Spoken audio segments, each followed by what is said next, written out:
Now, how should we approach culture in politics from living out social justice consciousness?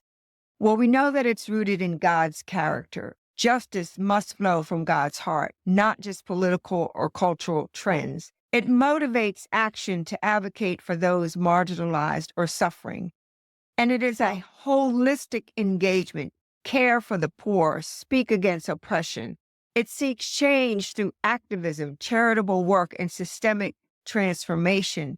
But it also is about preaching the gospel. They go hand in hand. Live it personally. Justice isn't just about systems. It starts in our everyday interactions, treating others with fairness, love, and humility. While being informed equips believers to discern truth amidst media biases and political rhetoric.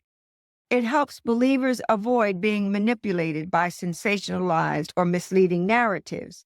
It encourages wisdom-driven biblical engagement rather than reactive activism. Now, what are the potential pitfalls of social justice consciousness without biblical discernment?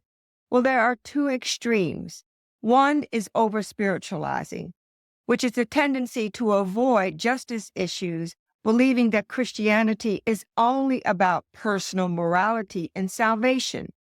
But we know that the Bible repeatedly shows that faith must be lived out in love, justice, and action. Now, it's also activism without spiritual rooting.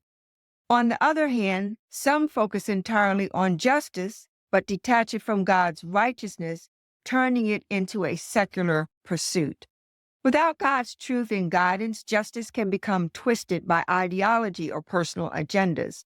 It risks turning justice work into an ideology instead of a Christ-centered mission. It can become overly aligned with secular movements that contradict biblical principles.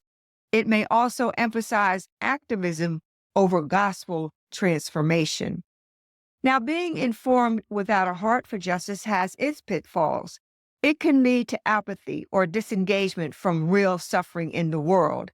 It risks being consumed by fear, cynicism, or conspiracy theories. Its knowledge without action can become an intellectual exercise rather than a faith response.